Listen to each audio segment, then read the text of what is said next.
Hey, how's it going, everybody? It's been a little while since I've done a video. I apologize for that, for all you people who are just waiting there by your phones, waiting for me to pop up with a notification for another video. Here it is. I doubt that's the case, but it's always good to have a good laugh, right?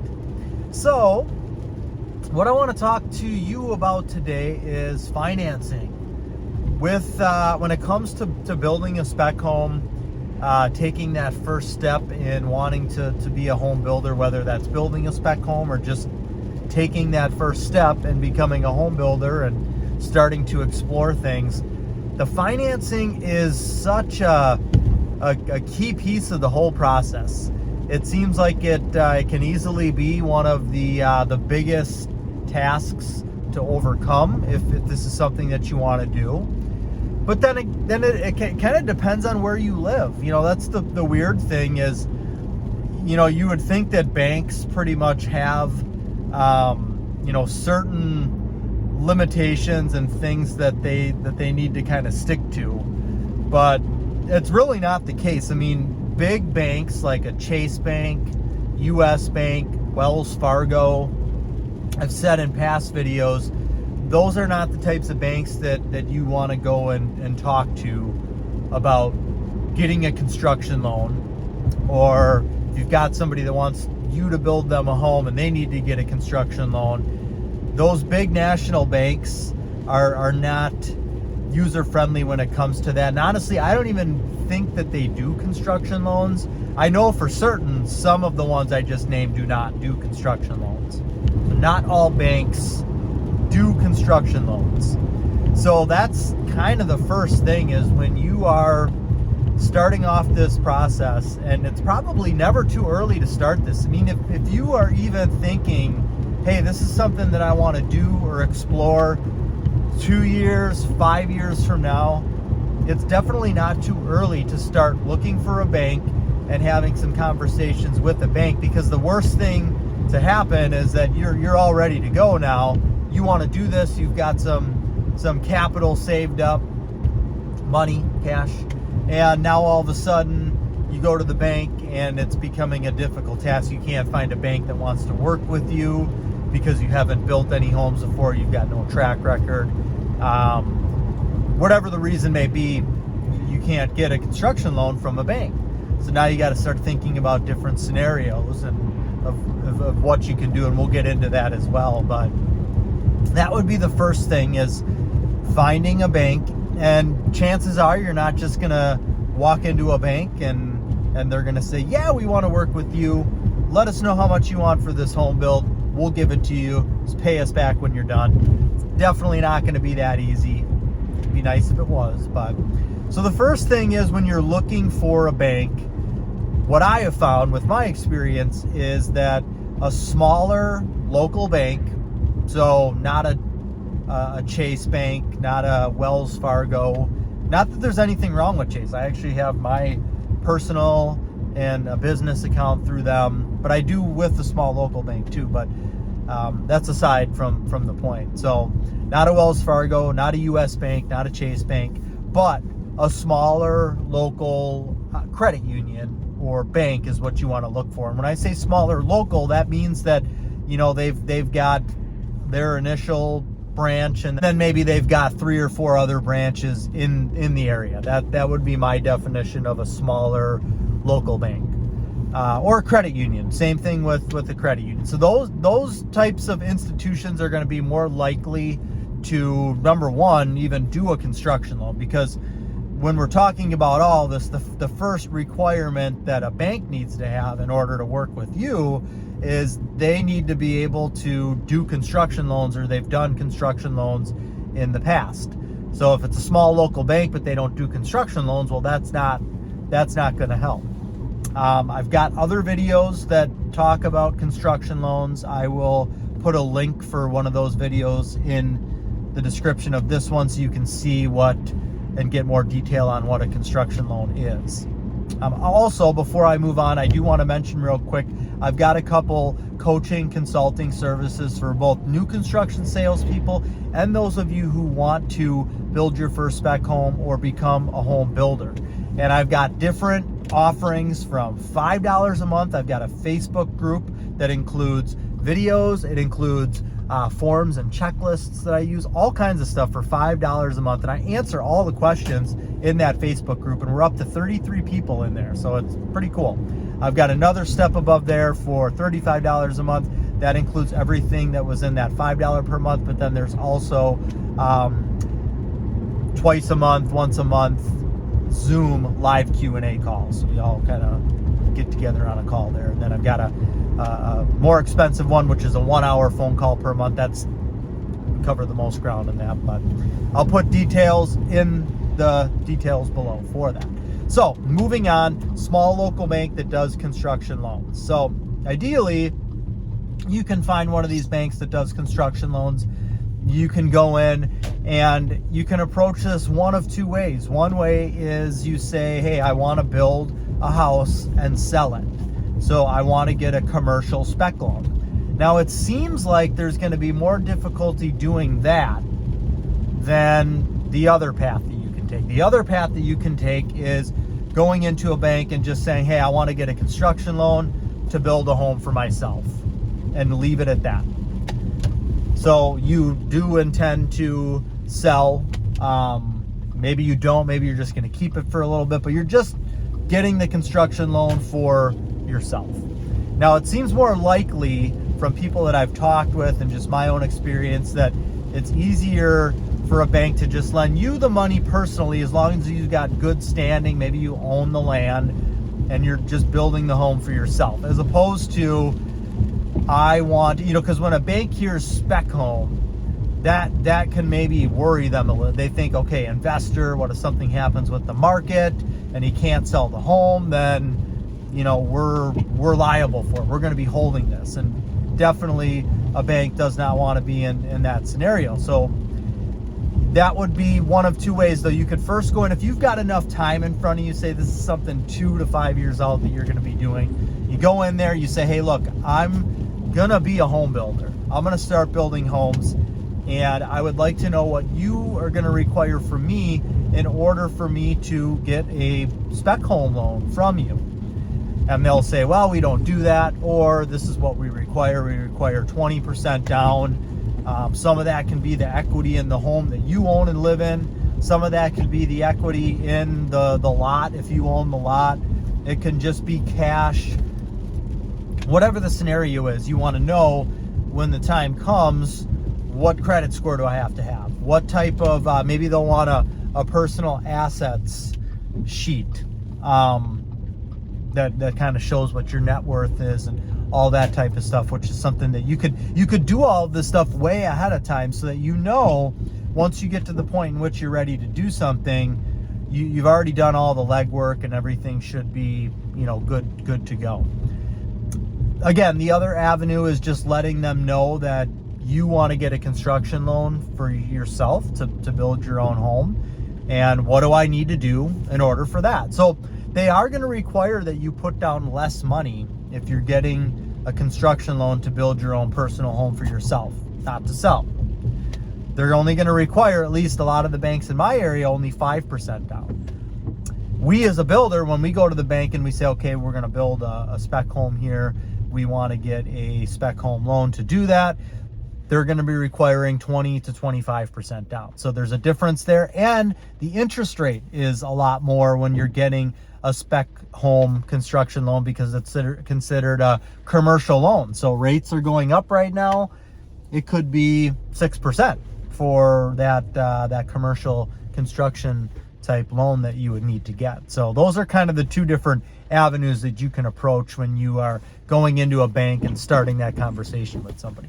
The other two options that you have, or avenues that you can take, if you're going to take the avenue of approaching the bank and letting them know that you want to build a spec home and you want to know what they're going to require in order to do that. And that's the way that I recommend, because that's the way that you're going to do it. I mean, you don't want to go and get a loan, say it's for yourself, pay a lower interest rate, and then sell the home, and you basically you lie, and that bank's not going to want to work with you again. but in some cases that's the only way to do it. So it's kind of a fine line. And maybe you could just go back, maybe you could go back to the bank and say, here, you know what, I ended up selling the home. This is what I would have paid in interest had I gotten a commercial type construction loan. Just a thought there. But so if you're going to go the route of going into the bank and saying, okay, what do I need to do in order to get a commercial construction loan? I'm going to be a home builder. You're going to want to talk to not just one of the loan officers there. You're going to want to talk to somebody that's in charge there, because they're going to be the ones that are making the decision. And I know with the bank that we work with, when we initially approached them to do a spec home loan, and now we do all of our loans through them. If we acquire property and need financing with it, we do it through them. And we always meet with the same guy or guys, and they're the upper heads, the president and vice president of the bank, because they're the ones that are making decisions. And the reason that you talk to a smaller local bank is because you can actually meet with you're never going to meet with the president of US Bank or Chase Bank, or you're never going to have that. So if you are meeting with the president of the bank, smaller local bank, they're more likely to do things with somebody who is a startup business. A lot of the smaller, more local banks, they kind of specialize in that, and they advertise that, hey, we are a startup, local business friendly lender. And that's how you develop a relationship with the bank, which is what you want, so that you can always have a go-to lender to go to when you're ready to build a spec home, or buy a lot, or buy a chunk of land that you're going to develop, or whatever you end up doing. That's what you would do. And again, it depends on the state. I talked to somebody that lives in Michigan, and they went to several banks, and there was not a single bank that was willing to do a construction loan for him, because he had not built spec homes in the past. He is involved in the construction industry, though. He does have a construction background, and I think he may have even built the spec home years back, but because he hadn't done one recently, they just would not do it. Now, that's the first time I've heard that. So all lenders are going to have different requirements. Some may just say, nope, you need to have 25% cash, that's it. Some may say, we need 20% down. You can use collateral that you have in your existing home, in your property, whatever it is. But if you start ahead of time and you know what that is, and maybe you live somewhere where the bank just simply says, I don't care how much money you have to put down, we cannot do a spec loan, or we can't do a construction loan for you until you have a track record. So we need to see that you've built some homes in the past. Well, okay, how am I supposed to do that if I can't get a construction loan to build a home? So it's definitely not easy. And the reason I'm doing this video is, I guess, just to make you aware that the financing part of this can be the trickiest part of the whole thing. Again, depending on where you live. There have been other states where it's like, it doesn't matter if you have construction background or not. This is what they require down. They'll give you the loan for doing what you want to do. It's easy to easy to do it. So what I'm saying is, if you could go out, the earlier the better, and find out what your scenario is. That's the sooner the better. Now, if you do have the scenario where they say, sorry, I don't care how much you're putting down, we're not going to do a loan for you until you come back and show us that you've got some history, you've built a couple of homes, then your only options are hard money lending, which I don't have any experience with that. I just know that it's a thing, and they do work with investors. I know they work with home flippers, so why not work with somebody who's going to be building a spec home and selling it? So you could Google, hard money near me, and see what see what the results are. Because if you can't get financing through a bank, well, you might as well check out all the other avenues. So that would be one that I would check out. The other more likely option, and this is something that a few of my clients are doing, they're working with an investor. And I know right now if you're not in this space, you know, the home building space, the real estate space, you may be thinking, well, where am I supposed to find an investor that's gonna, you know, front the bill for this project?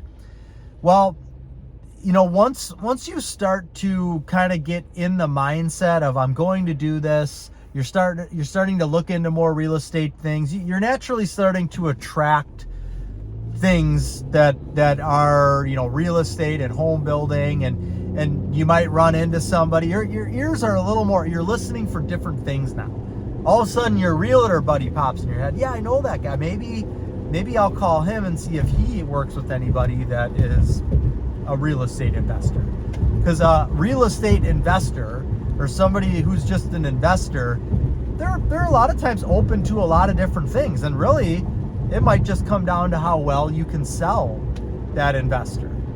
I mean, if you go to an investor and you have a property already identified, you've got a home plan identified, because you took this property that you had identified, you determined that there are other new builds going on in the area, they're selling for X amount of dollars. So you've got your property for $85,000. Other new builds in the area are selling for $600. So 600 minus 85 is 515. So, you know, okay, I've got a budget of 515, and now you've got a floor plan that, you know, you've somehow gotten to the conclusion of, and I've got other videos that explain that this is about what the build cost is going to be. Most of these other builds that are selling in the area are ranch homes.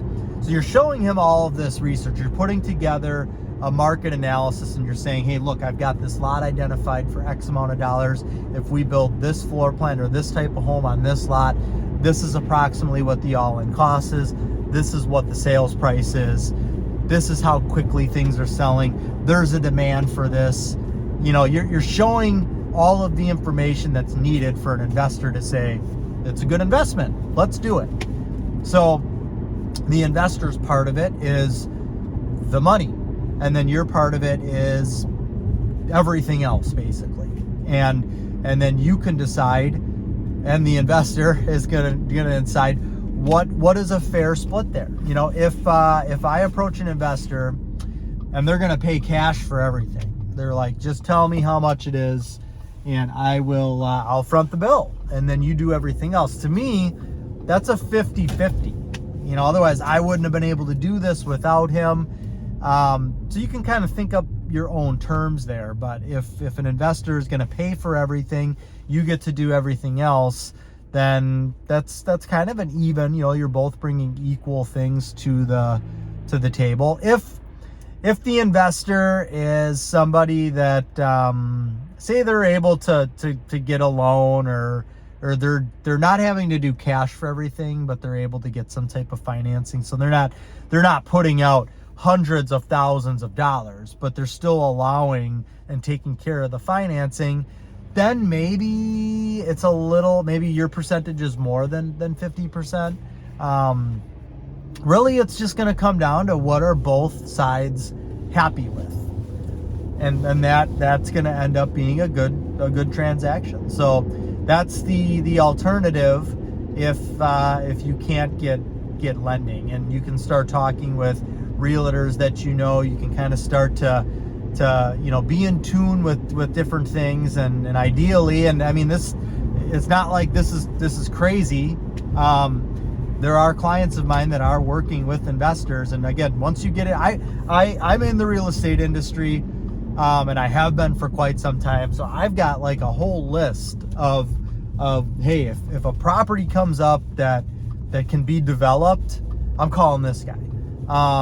If this scenario comes up, I'm calling this. So I've got a whole list of people, and over time that could be something that maybe you're able to do as well. But that would be that's the only other option is you got bank lending, you've got hard money lending, you've got an investor. Those are the only three options. But if you're starting to look into this, just know that depending on where you are, it may not be easy. So start looking for those small local banks, and don't give up after the first, second, third, even fourth bank. I remember hearing I can't can't remember who it was that was speaking, but it was a motivational type sales speaker, and they said that Kentucky Fried Chicken went to 6 banks, and I believe, well, they went to 6 banks before they got an approval to start Kentucky Fried Chicken. And I'm pretty sure it was Kentucky Fried Chicken, so if you look it up and that's not the case, I wasn't just making this up. It was Kentucky Fried Chicken, or the only other one that it would have been is Hershey, but I don't think it was Hershey, so enough of that. Okay, so that's basically what I've got for this video. Just want to make you aware of the financing portion of it, what challenges that there can be. So let me know if you've got any questions. If you don't subscribe to the channel, please do so. Click the little bell for notifications. Thank you so much for checking this out. Check out the details below with my coaching consulting services, and have a great rest of the day. God bless.